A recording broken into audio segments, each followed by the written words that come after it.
Hey, it's Teacher Casey. How's it going?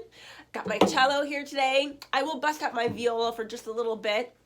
I don't want to leave the violas out. But most of what I did last week, actually last week was spring break, so I didn't do anything last week. I know I took a little break. But the week before that with the violins, we did a fiddle tune. Yeah, we did Little Liza Jane. It was so fun. So I'm going to do that today, mainly on cello, and I'll do a little bit on viola. But first, I did a little bit about posture. Now, violas, I do want you to look at the violin video because I talked about shoulder rest, how to put them on, how to choose them, blah, blah, blah.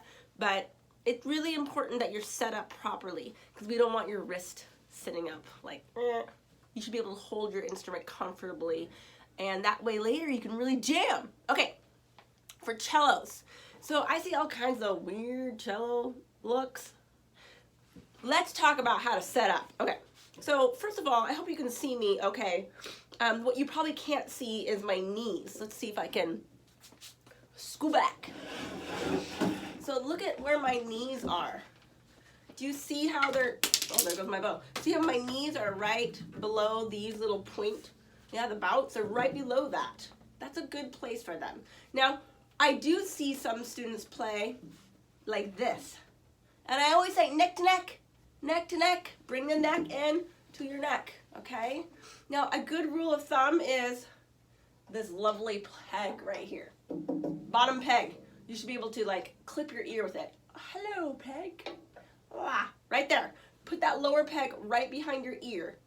That's a good telltale sign that you're in pretty good setup shape. Now, the cello is hitting me at my breastbone.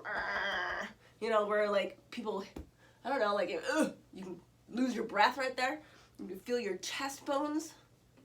What are those ribs? They go all the way down, but that top one right here, right? That's where you want it to hit. Okay, you do not want to play. I know, I can't see my fingers. I can't see my fingers. It's horrible posture. You got to get it right here. If you need to check your fingers, move your head, put it back. Move your head, put it back. But don't be playing like this. That's horrible. Okay, the other thing that I see a lot of is a lot of this slouchiness. Yeah, you play like a, you don't, right? No. Maybe your neighbor does. Yeah. So you want to make sure you're sitting up nice and tall. You don't want your back to look like this when you play. Sit up nice and tall. In fact, you should lean into your cello just a little bit. Yeah. So check on that stuff. The other thing is, how do you get your cello to stay where it's supposed to be? Maybe you have carpet at school, so it's all good. And then at home you go to practice and you have like hardwood floors or something. You have to use some sort of strap or board or something so your end pin won't slip, okay? And once you get your end pin to the right level, we should probably talk about that too. At the right level, then you're gonna make sure it stays there. Now there are all kinds of devices and gadgets and things you can buy. Here's a piece of wood. Yep, a student made it for me. It's a piece of wood. Has my, see? Cello slips. You don't got it in something that slips around. Look, it says my school name on it. Soren made it for me. And look at that, it has little notches and a hole for the chair. Perfect. Like, you can pick which one works best for you, which hole is best for your size. I have all kinds of students, so different sizes. That would be a good thing to use. Now, the second best thing, this one you just leave there, right? So it's there, you don't have to worry about it. Second best thing is, let me hook my cello in so it doesn't slide around again, is a strap. These are great. This hooks around the chair, and then you can put your end pin in that hole, and you can adjust it long or short for your, and then you just leave it at that, and you wrap it up, put it in your case, so you always have it, okay? Now, you're right, they have other things that you can use. They have donuts, they call these donuts, and they have these fancy squares, whatever. These don't work very well. They really don't. They don't work very well. Now, if you're a bass player, they're not really at much of an angle, so they can use these. It's okay. Cellists, I'm telling you, these slip around. I have seen these things slip so many times. So, I suggest you get a strap or a board, okay? Get yourself set up. Don't worry about whatever. Just get yourself set up. Okay. We talked about posture. We talked about how high it should be, right? Talked about the ear, where it's supposed to be here in the ear, right? So the other thing is your end pin. You want to make sure that the end pin is working properly, so you have it here. If your end pin is always slipping, your screw might be stripped. Maybe you can't get it to stick or something. I don't know. But check and make sure that you have it in a good spot, and you can even mark it. Take a Sharpie and mark your best spot. And then when you get really used to pulling out the right amount, then the Sharpie will wear off, won't matter. But make sure you tighten it so it doesn't scoot in. And you know, I've seen you kids lean on your cello. I'm not sure all that is necessary. Just tighten it up. If it starts to slip a little bit when you're playing, tighten it again, okay? All right, enough of that. I think we're good to go. Now, I have something to show you. You are gonna love this. I love fiddle tunes. They are so much fun. I have so much fun with my students playing fiddle tunes. So today we're gonna learn fiddle tune, woohoo! And you should buy this book, Fiddle and Song. It is so good. These people did such a great job. The minute I went to this ASTA conference and I sat in on it, I was like, I need this book. I got the whole set. I make all my students play it. I mean, they have great pieces, and they include the words. So I make my students sing them too. Okay, anyway. Crystal Ploham Weigman, Renetta Bratt, and Bob Phillips. Yeah, great. Okay. You know what I forgot to tell the violins? I forgot to tell them that there's a CD included. There's a CD included. I don't know how I forgot that, but it is really good. Okay, so anyway, I think fiddle tunes are fun. They kind of are outside the box, something fun to do. And so we're gonna learn Little Liza Jane. Little Liza Jane. It's so cute. And the fun thing is, it's divided up into parts. Today we're gonna learn the tune. And if you buy the book, you'll be able to learn the harmony. You can play with a buddy, play the harmony while you play the tune. You guys could switch. And then there's even what's called an advanced fiddle break for the fancy pants players in this class. Advanced fiddle break. It's a little harder. You can play real fast if you want to. Okay, so you fancy pants players, you got something to do in here as well. Now, one more thing. They have what's called backups. I also didn't tell the violins this, but we'll do a little bit of it next week. They have backup. So if you have a sibling or a friend, or you like that app, acapella or something, you guys could do this together.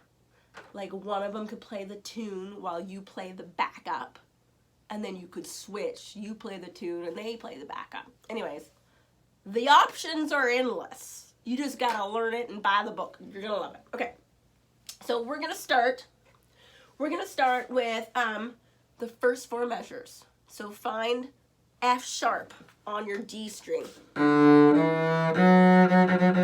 Good, can you see me okay? Maybe I'll scoot back just a scotch. How's that? Maybe you just trust that you can see my bow. I'll just move up like this. I'm not sure. We'll try, okay? We'll try. Now, I'm gonna sing it. I had a little scratch on my throat, but it should be fine. Ready? There's a girl from Baltimore called Little Liza Jane. Oh, isn't that so cute? Okay, so it starts with F sharp. And I'm just going to say F. Just know that it's F sharp, okay? F sharp, that's too much. F, F. Okay, so it's F, F, E, D. Right? Easy. Try it. Ready, play. Yeah? One more time. Ready, play. Easy. Now put your F sharp back down and play F, A, A, A. Ready, play. To the end. Ready, play. Good. We've learned two measures. Put those two measures together. F, F, E, D, F, A, A, A. Ready, play.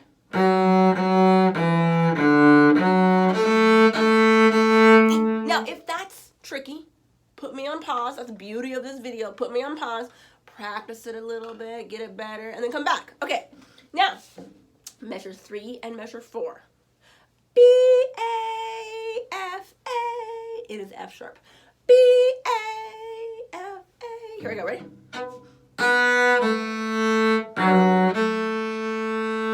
It's a whole note at the end. Ready? Play.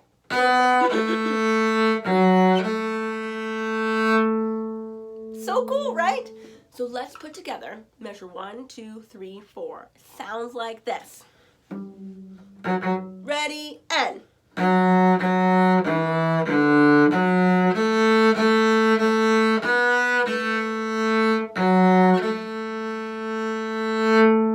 How'd you do? Isn't that so cute? Oh, it's so fun. I love it. I have good news. Measure 5 and 6 are just like measures 1 and 2. Got that? And the first thing I showed you, exactly the same.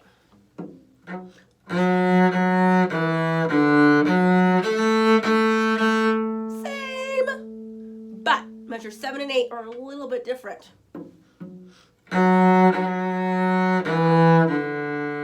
You just climb down. F, F, E, D. Okay, let's try it again. F, F, E, D. Ready? And. Yeah, okay. Here we go. We're going to play measures 1 through 8. Okay, get ready. Get your F sharp. 1, 2, ready, play.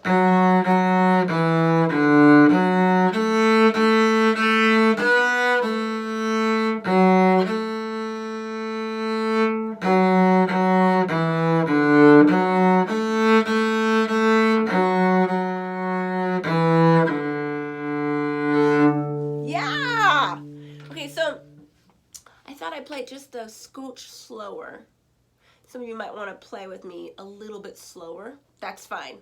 If you feel like you're doing fine, that's great. You should probably play it a little bit slower anyways. Itzhak Perlin says slow practice is the best practice. Slow it down, go. B,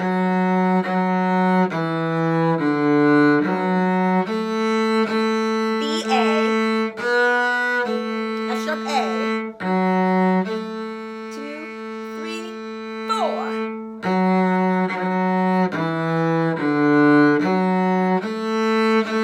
F sharp, F sharp. E, D. Yeah, so that's half the piece already. Isn't it so fun? I just love it. Okay, the next part is even cooler. It's part B, and it's the chorus. Oh, I got a high D. Oh, Little Liza Jane. I know, it's so fun. You're going to want to sing it too. So it starts on high D. Way up there. A, B, B, C sharp, D. It's way up there. Oh, Eliza. Oh, it's better for me to sing down there, yeah. Oh, Eliza. So high. Okay. It goes like this. High D, open A, and then B, A. And the high D is 3 counts. 1, 2, 3. A, half note, half note. Yeah, try it. 1, 2, high D. 1, 2, 3, A, B. Try it again. Ready, go.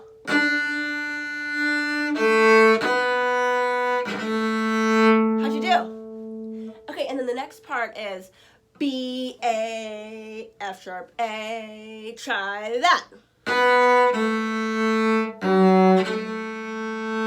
B, A, F sharp, A. Try it again. Go. Yeah, okay. Then it's the same.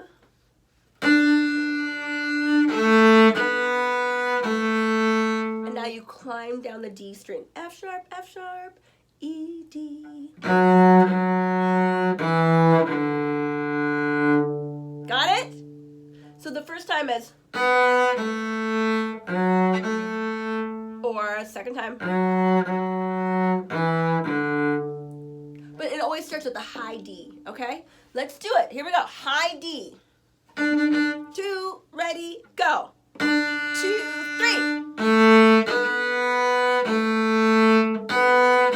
F sharp. And then do it again. High D.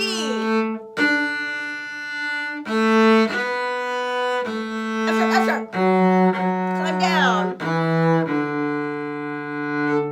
Yeah. Isn't that so fun?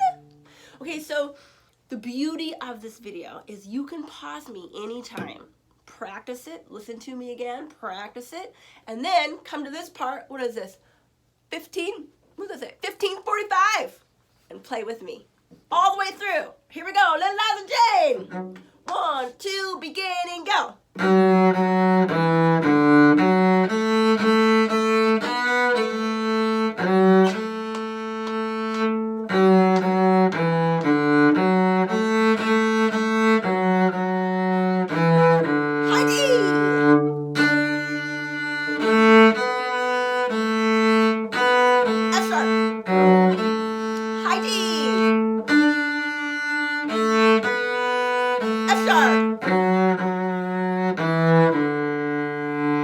Yeah, isn't that so fun? Okay, so work on that. Get it really good. Use your metronome. Get it a little bit faster and faster, because what I want to do next week, I want to add those slides. I'm going to add some slides. I want to add some accents to make it a little bit more authentic. And then you should be able to play it with a buddy. Yeah, like if you're a violinist, I'll show you how to do the backup, and you can play with me. I'll play backup, and then violinists play the tune. We could flip. Violinists play the backup with the cellos. You can find. We'll do those videos, okay? Yay! It's gonna be so much fun. All right, take care. See you soon.